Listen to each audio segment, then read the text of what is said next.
So our guest today is world famous and accomplished Nicolas French.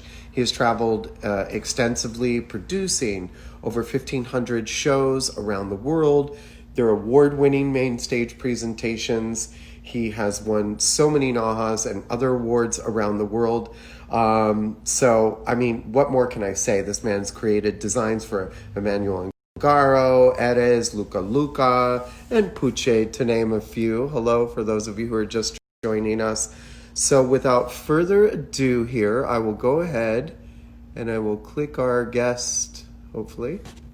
There he is. So you have so much good stuff to show us, but before we get started on these 8 steps to accomplishing NAHA, which we've never seen anything like this, folks, I just want to find out, you've had such an extraordinary career. What got you into the hair business? How did this start for you? Well, you know, I was the youngest of 3 brothers in England, right? Yeah. And my other 2 brothers went into different areas. One was an artist, one invented fashion forecasting, and they're much older than me. And I thought my dad had, at the height of his career, had 27 hair salons, factory shampoos, and he was very famous. He had Vogue covers and everything else. And from the age of 8, I was with him every day, really, after school, in his salons and everything else. And, you know, all these women around me, I thought, this is good. And then I thought I could make a fortune because I'm the only brother who was going to go into the business. Yeah. Unfortunately, we went out of business at the end of the day. I loved it, not at the beginning, but I grew to love the business. Right. I left my dad in 1966, and I went around with drawings to Vidal Sassoon, drawings of hairstyles, because I couldn't do hair or cut hair.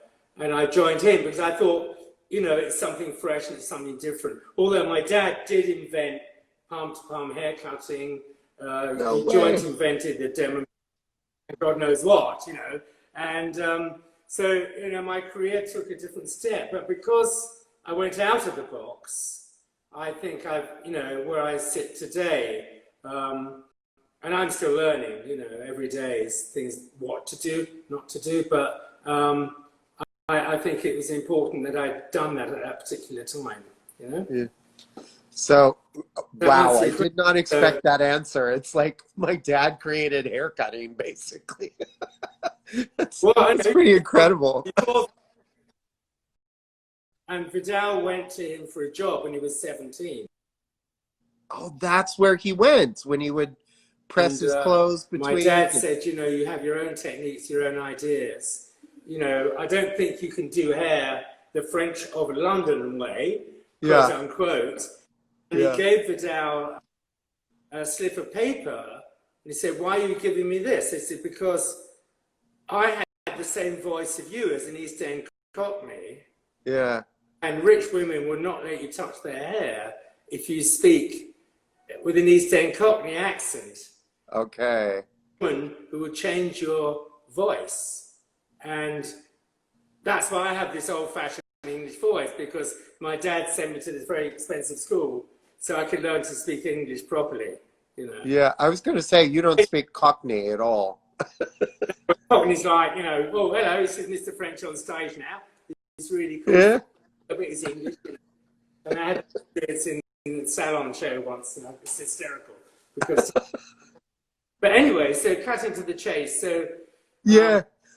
So what are these steps? I mean, we really want to get into your mind. We have about 30 minutes together today. So walk us through, like, how do you get there? I've thought myself, everybody is here wondering, how do you get to a winning collection? Mind you, you've had several wins and nomination that I can think of now. You've had 2006, 8, 10, 12 for Avant-Garde alone, right?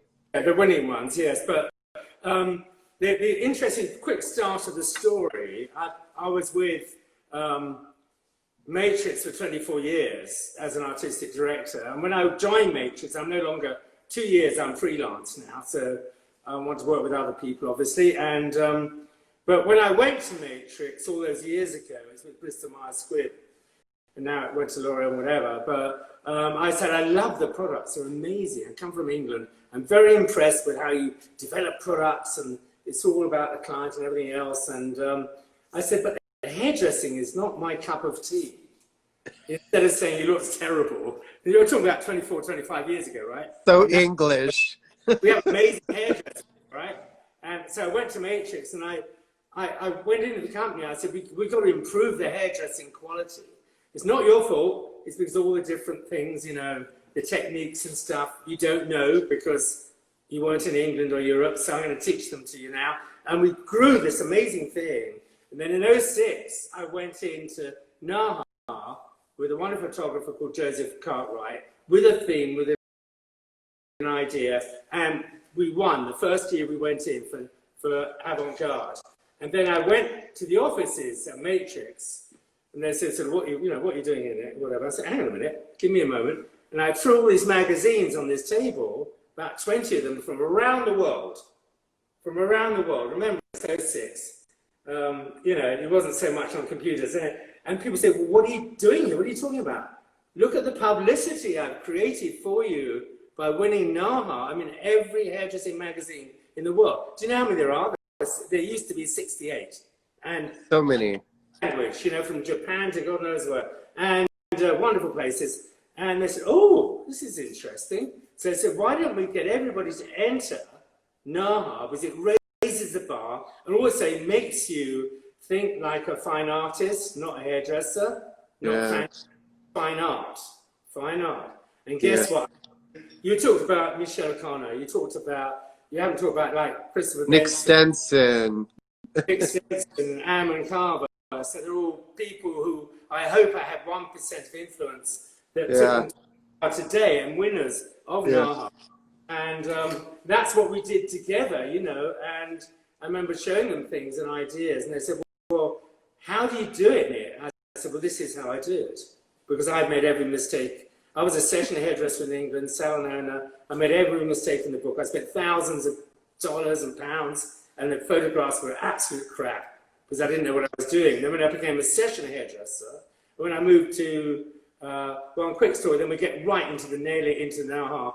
One quick story, when I went into cinematography, my first television commercial, in fact, it wasn't for television, it was for cinema, it was for Campari, yeah? Oh, yeah, I know it. And it's a party scene. So in those days, it was film when you couldn't retouch, okay? You can go, do it in post, do it in post, do it in post. No, didn't happen like that, it was film. So you go to rushes, which was the next morning at 5 a.m., you went to Chebelin Studios, you watched what was shot the day before, and then everybody reviewed it and said, this is what we need to do today, okay? Yeah. You got that? So I was there at 5 a.m., 5:10, the director said, where is the beep, beep, beep hairdresser?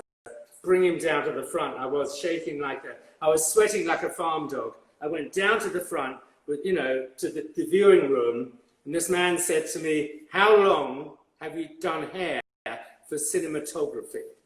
And I looked at my watch and I said, 1 day, 37 minutes. I've never done it before. And instead of saying, get out of here, you're fired, he said, stick with me, bring your artist down before we go in front of camera, and I tell you what's wrong with the lighting and everything else so you can fix it. And that was the beginning of my career, because the finesse and the eye of the camera is what you have to learn. And the name of the man was Ridley Scott. Oh. And I worked for 11 years. So let's cut to the chase. So I love it. So, pertinent to time. I wish I had 2 hours to hand. Okay, and I got my cheat sheet here. My cheat sheet. Okay. So number 9. People need pens and paper. Write it down, or you'll get the film anyway. But let's get through all the tests, right, of what we're doing here. So number one, which is the most difficult thing of the whole practice, when you go into NAHA, number 1 is the idea. Okay? How do you find the idea?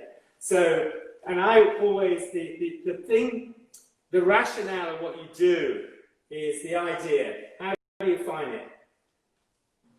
think of this. When was the last time you created something new for the first time? Yeah? Yeah. Originality is key, because as a judge for many years, not in my category, obviously, I've looked at ideas, okay? So the source is, I look at different places. I look in, my niece came over a couple of years ago, who's an artist, a painter. And I said, let's go to Jackson Pollock's house in Long Island, see what he did, how it evolved, his ideas evolved. So Pollock was a great example, and I'll show you in a minute what I did with that. Alexander McQueen, he makes hair look like, things look like bone. Isn't that interesting? That's different. Yeah.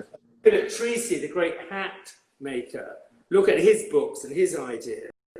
Wonderful shapes, balanced, proportioned shape, out of this world ideas. You go to Annie Leibovitz, who is a great photographer. And she went out to Georgia O'Keeffe's house in the desert, and I have a house in the desert in Palm Springs, that's why I'm so burnt. And she found, after she passed away, she filmed her house, photographed it. Annie Leibovitz is one of the greatest photographers of all time, of people, okay? And she found this kid, and I try and show it to you, which is inspirational to me. And if you see the picture, and I hold it very still because I've been told to. Can you see? Very still, yeah. A picture of, in Georgia O'Keeffe's house, of a rattlesnake skeleton. A rattlesnake skeleton. So that's where you might find some, you know, ideas. Everything I do in number one is I actually sketch out myself, everything, you know, because that makes it original. I did a thing for Emilio Pucci in Art Basel, where they said, Nicholas, can you send us tear sheets? Because it's part of LMVH, and they're very young people, you know. I kept on send us tear sheets of what one will be doing for the hair, for the installation for Art Basel. I said, well, it doesn't exist. So I have to send you drawings, but don't use them because my drawings are very rough. And what happened was they used the drawings to actually promote the actual event. And these were the drawings that I did. I don't know if you can see them. Oh, yeah. Hold it. Perfect. Very still, very still. We're having a little bit of a connection issue, but yes, amazing. So they actually used those drawings at Art Basel. And then look, then this is the other one we did. You get a rough idea. Yeah. Difficult on Instagram. And then this, which was interesting. And then the interesting thing was, this was the invites. On the other side, it had Emilio Pucci, the original 60s drawings he did for La Dolce Vita. Oh, wow. Now he's really into hair, you know? Yeah. Really and by the way, folks, we're going to put all of these into the resources page at pba.org/NAHA. These will all be there for you to see with full clarity. There's some connectivity issues because of the time of day. So, it's clearing up a little bit. Thank goodness. I'll show you the window. And this is how the sort of windows looked. Love it. See, and then this is one of the hairstyles that was derived from the 60s, 70s, but made modern, which is what we did for, you know, drawn from the drawing. So beautiful. Okay, so whiz on, and I want to show you lots of different things. I like that. Whiz on. Whiz on. So you've got to look at Hockney. There's some strange names here. Look at very obscure places for your inspiration. Okay. And that's what I tend to do. Then I draw things out, and then, you know, from like bones, I think Alexander McQueen, and paintings and different places. You know, it could be a wheat field. It could be a wheat field in Tuscany. You know, and I went to Tuscany for a show for Matrix many years ago, and I thought, how?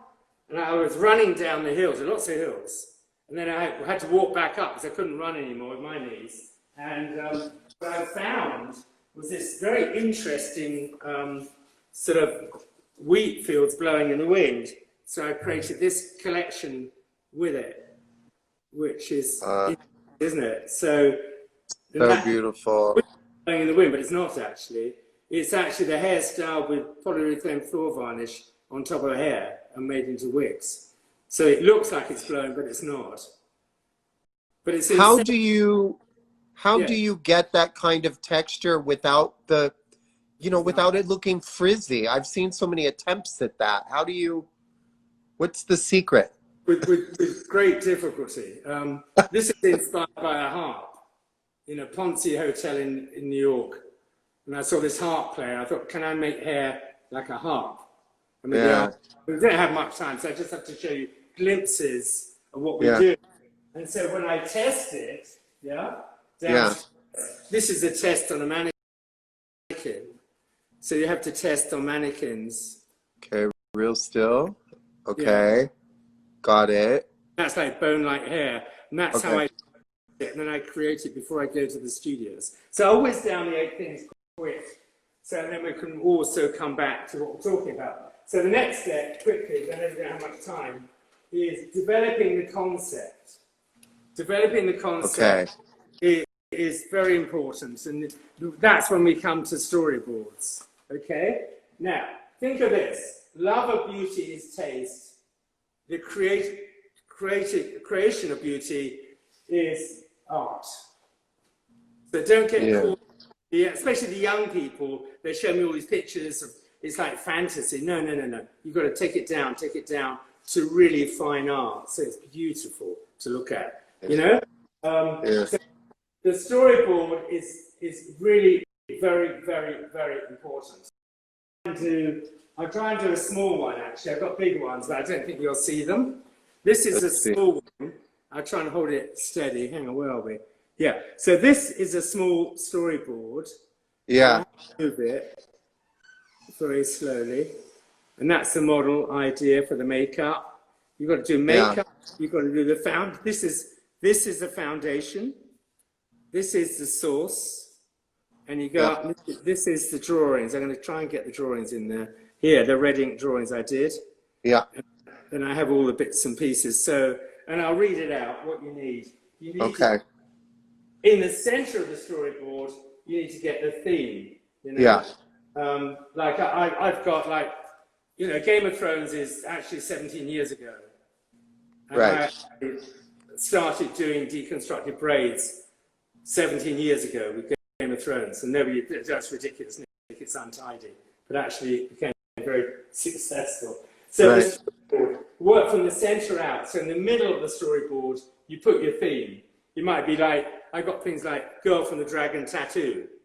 Yeah. I love that. That in the center. I don't know if I can show you that too quick. They might not work.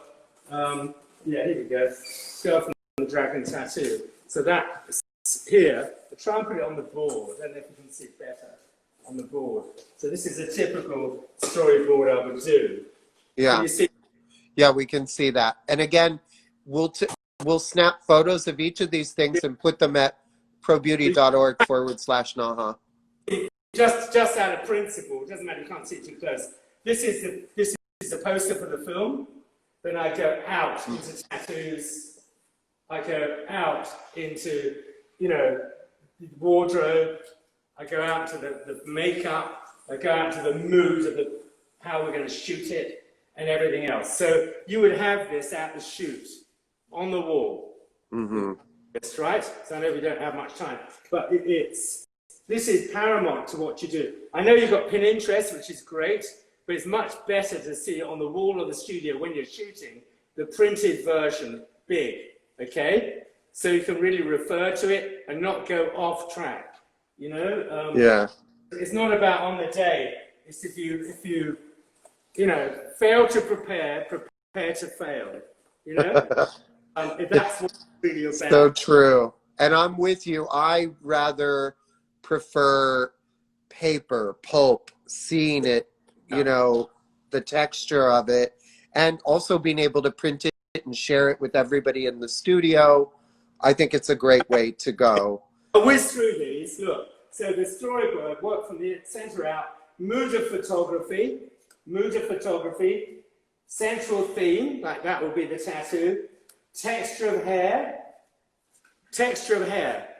Think of wool, cotton, silk. Think in terms, and when you come to the finish of the hair, think in terms of matte, semi-gloss, gloss, like a wall. Okay? Yeah. And then you've got to think about the model, the wardrobe, the makeup, and the lighting. So that's when you do your storyboard. Okay? Does that make sense? And totally. And I'll show you some examples at the end of the day. And the next thing, most important, this is the real drama, is team selection. What photographer work with? What stylist? And the stylist is the most key person in films. You know, if you see these films like Ridley does, these huge, great films like Gladiator or something, like Janet Yates got the Oscar for Gladiator. She's a friend, and she's a stylist, and she really dictates the whole look of the whole film, as far as makeup's concerned, hair's concerned, wardrobe's concerned, everything's concerned. And she'll work with the production manager who builds the sets to get the feel and the mood and everything else. So that's the most important person. And I remember I worked with this wonderful introduced me to for years, and unfortunately he passed away at 31, but he was a genius. And somebody said to me, Nick, shut up and listen to him. And I did, and I won forever with him. He was a genius. Yeah. Look at the whole thing. I mean, I can show you things that he did. Yeah, and I can show you things that this is one of the collections he did here, which was extreme. If you look at the clothes on that girl, this is David Vidage's art direction. Why would it be swinging on a no? Oh, let's go to Cirque du Soleil and get somebody to make them. Okay. Yeah. And this is a great example of David Vidage's work, where we had $5,000 worth of clothes flowing in from England, you know, all these fabulous designers. None of it worked. Railings of clothes. We went to H&M and bought that jersey for about $15, and we built a set, and we won. Yeah? Amazing eye that he had. So that's the team selection, makeup, wardrobe, plus an assistant. Interview people, see their books, see what they've done. You know, personalities is key. It has to be a happy set, a positive set, all the time. You can't have people fighting against each other on the day. It's ridiculous. The whole works. Take your storyboards, take everything with you, feel comfortable with everybody you're working for, and remember the stylist is very opinionated. Find somebody you can work with at the same time. He's got great ideas about lighting, about environment, about everything. And that's key. And so coming down, the most important thing is also the model casting. Take the stylist with you and the photographer, all go as a group and you know, go through all the models, feel like personality, style, will it fit the theme, you know? What about all those things? That's very important. And makeup is very important as well. So everybody should be a team from the beginning to the end, okay? And I've got like 10 minutes left or something. So that's don't worry about time. Okay. Fabrication of hair pieces and wigs, right? So I always make, I have the theme and everything. I make more than I need. I do 2 collections, 3 and 3 generally. Or if I'm doing like a master's, it's 5, yeah. And what I tend to do is, like for instance, I use tiny pieces of hair to test what I'm going to do. Like with the horse's hair, for instance, I use little samples. So this is a little sample of horse's hair, which is translucent. And that's the actual horse's hair there. So I use samples. And then this is like the bone hair. I'll use a sample of that. You see that in the light, which is quite interesting. What kind of hair is that? This is real hair, but it's actually done with polyurethane floor varnish with a metal rake. And then I use the texture, for instance, This is a texture that I'm working on. I use little pieces of hair just to understand, and if that's in the light a bit more, to understand what I'm doing. This is like very textured. To find different, and you have to come to my seminars and stuff. I use lots of different tools, like this is a dog brush, yeah? And that's how I get different things. And you know, I've got tons of stuff here, but just touching on the basics. So making a hairpiece, make more than you need, no more than 2 collections a day, and practice on full-size mannequins, which I did with wardrobe and everything. Get them to do a test shoot, or you can do it on your iPad, and work with them together, and just do a rough test shoot, don't spend money, and see where you're going with it. What needs to, on the day, we've got down to 5, on the day, okay, shoot day, set up the night before. Everything laid out the night before. Don't go there in the morning. Everything, hair pieces, all the equipment, everything laid out the night before. Lay out all the equipment, shot list on the wall, and I have shot lists like TV screens on the wall. Yeah. You know, shot 1 is this angle, that angle. You might not get it, but you've got to start somewhere. Hair pieces, the timeline, allocate the time for each segment of what you're doing. Lighting takes a long time. Make sure the photographer lights it up. I've been destroyed by photographers lighting and taking too long. Okay, so that's what you've got to look at. So be early, set the atmosphere, make the models feel at ease. Flip flop. You had a couple of models, 2 models really is the minimum, and flip flop them. So makeup's happening here. Last thing really, because I want to show you some examples, is the post-production. The post-production is the key. You're going to win or lose on post-production, you know? Right. You've got to really work and get everybody involved, even the assistant. You might have an intern. Just say, don't say anything, come and watch, you know? But the rest of you have to be involved, especially the stylists, to get a cohesive collection. Because I've judged for years and years and years and years and years, and I see stuff all over the place. It's got to be, nothing stands out. Not the makeup, not the hair, not the clothing, not the girl, not the mood. It's just a fabulous picture. And that's what you want to see, you know? It's when I won this collection, for instance, I love the blue collection, that Babak did, who was brilliant, you know. Now, said, if it looks like a Babak photograph, I'll kill you. So he flew to Toronto. I love him. And this is one of the... Yeah, we had him on the show. Beautiful. Yeah, and what do you notice? Did Babak do that? Yes. And what do you notice? I love it. That is not a Babak photograph. No, God, look at that. No makeup, no, it's just pure hair. And with this collection, I was in actually, it's so beautifully photographed. It's just a simple collection. Stunning.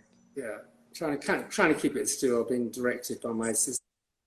And then the other picture here, which I really love. And I spent a day in a hat shop learning how to make hat shapes with buckram to do that. And another time we should do what you need to do it with, because the foundations I've found are extraordinary, you know? So that's it. I'd say those are some of my favorites. Yeah. How important is the model? Oh, yeah. I mean, the models can make or break your shoot. I've worked over the years. I mean, I did the first Cosmopolitan cover in Europe ever, and I work with the most difficult people. So I'm used to all this kind of stuff going on, and you've got to find somebody who is prepared to really work it, and to really be, you know, and she's got to be really adaptable to everything you want to do, you know. And I think it's so important. You can live or die by your models, you know. I mean, I've been lucky in the past. I mean, I had a show I did in LA actually, for a big company out there, and now I'm freelance. And I remember one model was ruining the whole atmosphere in the whole room. Yeah. We have fabulous models, right? It's in Beverly Hills, it's fabulous, you know? And my wife said, God, you were good with her. So I went up and said, look, darling, I know you're having an issue with this, but we need to do this. Like, we need to be present. We need to be really with the team. And if you don't feel you want to do that, that's fine. Just leave, and that'll be the end of it. Because I can't have you here, you know, upsetting the whole thing. You know. Yeah. You know. And you know, my wife chooses the models, and she can smell a rat. Anyway, you go into, oh, Nick, she can't move, she can't do that. You know, I had one years ago at a live show in LA. We had a model that was just giving everyone a hard time, and I'm not a fitting model. Why are you fitting me? Why are you doing this? And so we nicknamed her the devil in the blue dress. That's it. You don't have, and actually this guy, I said, look, I've changed the hairpieces around for the gala evening event at the nightclub. These guys had spent a fortune, right? We had a day show, an evening show. It's all avant-garde. And the evening day show was all like beautiful sort of editorial hair. And I said, you know, I've changed all the hair pieces around so they're not too heavy on your head and all that kind of stuff. But at the same time, don't want to do it, that's fine. You know? You won't get paid, you just leave, you know? And she was like, I said, you are, thank you. So I said, what was the problem? She said, I haven't done this before, really, Nick, because I'm a friend of a friend of a friend. You know? Yeah. So, you know, models are different. I mean, I've done so many hair shows all over the world. Been very privileged in this world to do it all. Yeah. I never really made any money, but there we are. But, you didn't do too terribly. Look at that beautiful studio you have. It's just like eye candy everywhere. You have these beautiful sculptures and. This house is nice. I've had this for 22 years in the Hamptons, and we also have a place in Palm Springs, California, where we do seminars, and we're starting again in August. In fact, it's August 2nd, 3rd, and 4th, just for like 5 people, social distancing. And then we've got another one here in 27, 28, 29 September in the Hamptons, which is a nice time of the year. Yeah. And also I'm doing some other events with Vivian McKinder on the internet, and we're revisiting the 20s, which is interesting. And the 30s, and we're delving into the past to do things in the future. So Vivian McKinder and I, we worked together for years, and she's such a wonderful person. She's lovely. And we're going to really develop modern ideas from the 20s and the 30s, and then we're going to go through all the times from the 40s and the 50s, 60s, 70s, 80s, 90s. Yeah. Which I'm one of the Will we be seeing that as part of NAHA, hopefully, or are you going to submit something? I'm tempted to, you know, we're working on, and Carol said I hadn't really gone into NAHA for years, entered it, because, you know, it's time for other people to do stuff. Not that I'm going to win, but and I don't like to do it unless it's original. If I do something original, I think I'm close to getting something original.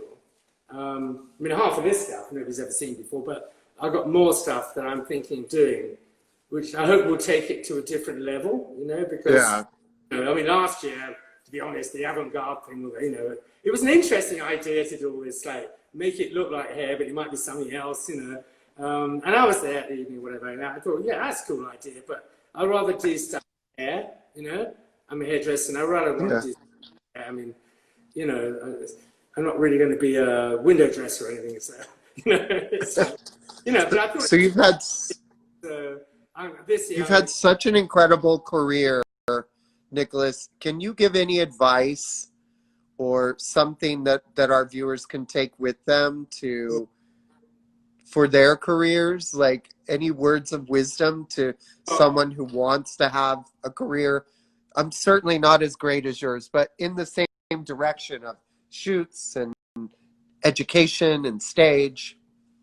Well, I think that you've got to really take the stairs and not the elevator to your destination. And a lot of I like that. You're seeing what's happening now. I'm not mentioning anything. And I hope the new norm will be the purity of what we do by taking the stairs and learning every technique under the sun, so we become fabulous hairdressers for the clients in the chair. It's not really about fast fame and all the stuff that goes with it. It's got to be a reality check here, I think, And as a hairdresser, don't get, I've been through, I mean, my dad, I never spoke to him for years because I went to sassoons, I did my own thing. And at the end of his life, we became very, very good friends. And he saw what I did, even in those days. And he loved it. So it was about being original. Be original. Stick to your guns. Never, never, never, never, never give up. And there'll be times when you'd be crying, you'd be screaming, you'd be, you know, you think, I want to do anything but hairdressing, you know. It's like, you know, it's like my father said to me once, I said, who was the greatest hairdresser you ever met? He said, oh, apart from Sidney Gulioff, who did his amazing films and stuff. You know, he was that era. Yeah. He said there was a guy called A.G. Scott who was a fantastic, and he was a G. He said, Yeah. you know, so never, never give up. Keep going forwards. And, you know, everybody's having a hard time. I mean, my goodness, I'm not employed by anybody now. So it's a really difficult time when I've got these resorts and we can't do seminars, we can't do anything because we're about people, you know, we're about meeting people, you know, hugging them, level, you know, showing them everything in all my knowledge over 52 years. And I, you know, so I think never, never give up. And we're here for you. You know, we do seminars all the time, one-on-ones, whatever. I'm doing a lot of stuff for NAHA, finally coaching people for NAHA. NAHA's been a great thing for us, you know, and just, you know, go to my email, which is frenchintl@aol.com, and we get back to you and see what we can. And you know, it's great. NAHA was the forerunner of all the competitions, and I hate competitions. I hate losing. Be honest. My wife said to me, Carol said to me, go in for an 06. And we went in for 06 and we won it in 06 and we won it in 08 and, you know, 10 and 12. And you know, it was, and we'd love to go back into that. And we had all these, I think, 11 different finals within. And it's an exercise in being a fine artist, you know, from the beginning. How do you think these people did these paintings like Jackson Pollock? You know, Jackson Pollock's last note was a hopeless drug addict, drunk, God knows what. He died at 44, which is ironically the same age my late brother died, who was an artist. And so I sort of get it. And his wife, Lee Krasner, said, go and do something different. Now, you have to understand that Jackson Pollock was talked about in the same breath as Picasso and de Kooning. He was doing traditional painting. And guess what he did? He had a cigarette in his mouth and a drink, and he had a pot of house paint. Because he couldn't afford real paint, he put some pigment, coloured pigment, due colours, the real colours, and he tripped up, I've been there, in his like studio, he tripped up and it all splashed on the floor, and then he had the idea, and it grew. And do you know what? His last painting sold for 18.5 million. You know why? It was the idea. It wasn't the painting. Yeah. So new and so fresh and so beautiful. So I urge you guys to be original. Don't look at tear sheets and say, oh, I'm going to copy that. No. Think deeper than that, because this industry needs young, fresh, new people with original, quote unquote, ideas and develop different things. I try, oh my goodness, you know, it's like I'm working with different things to get different feels of hair. And you should really, we have to have people to take over from, you know, the great hairdressers that we have today. You know, we have a lot. And do original things. Not, you know, what I hate is seeing the backs of people's heads all coloured. No, we need to see personalities, you know. And as a last quote, my father always said, you know, Nick, you know, when I was doing a client, he didn't like it. He said, Nick, you have to understand the inside of a client's head, and there's a chance you might get the outside right. That's my last quote. Love you guys, and get hold of us. We've had such a pleasure speaking with you today. You have so many bites of information and love and wisdom to give us. We will definitely up again, and we would also like to do something with you in a more so like a go-to meeting format, so we can get clarity on some of those images as well. So Yeah, that'd be fantastic. I so I We're, speak for the whole audience. I'm we're sure.